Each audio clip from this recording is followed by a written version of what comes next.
Now we'll discuss question number 21 from exercise 2 of laws of motion, phase 1 chapter. Okay, let's see it.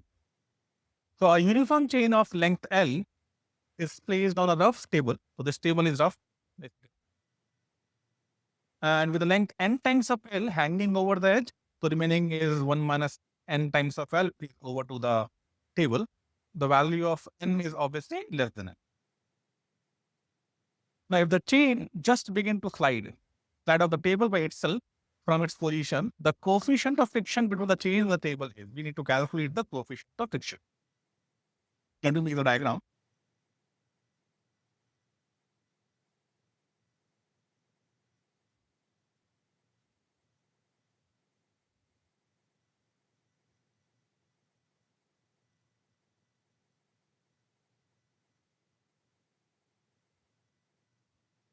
N times of L is hanging and 1 minus times of L onto the table.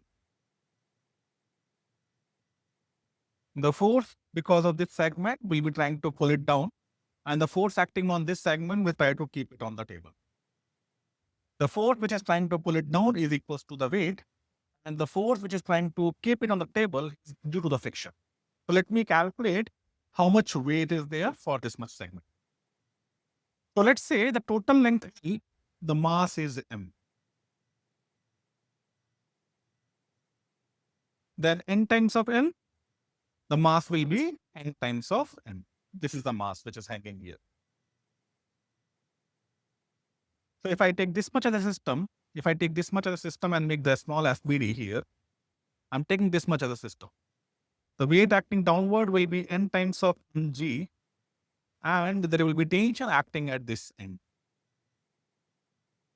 And I'm talking about system at rest, or system is just about to move, so acceleration is 0. So in that case, if I balance the forces, T will be equals to n times of mg.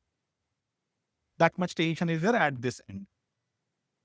And this is the tension which is trying to pull the remaining chain in the downward direction. Now, if I talk about the remaining chain, the mass of the remaining chain will be 1 minus n times of m. That is the mass. Now, let me make the FBD of the remaining portion. The tension is trying to pull it, which is acting at this end.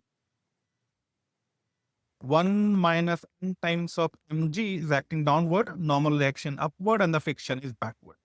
Acceleration is still 0. So they are talking about when the system is just about to move, meaning critical condition we are talking about. So at critical condition,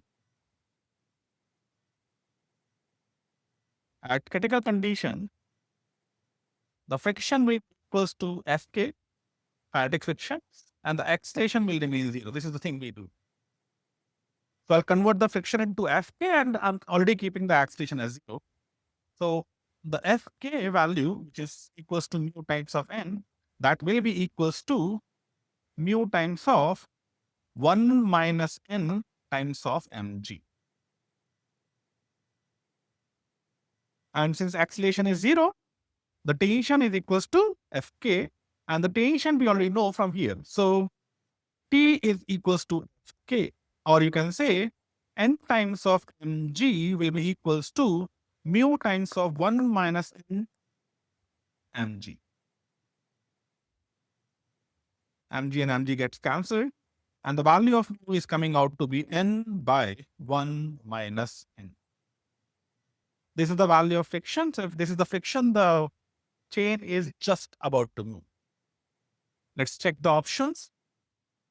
So as you can see, the option B is having n by 1 minus n. So option B will be the correct option in this case. Now in this question, what we have learned basically calculating the tension at the different point. So by making the FBD, this is the system we made. We calculate the tension at this point, and this is the tension which is trying to pull it down. This is something extra we have learned, and this is the condition we keep using frequently. Okay. So I hope you understand this question. Thank you.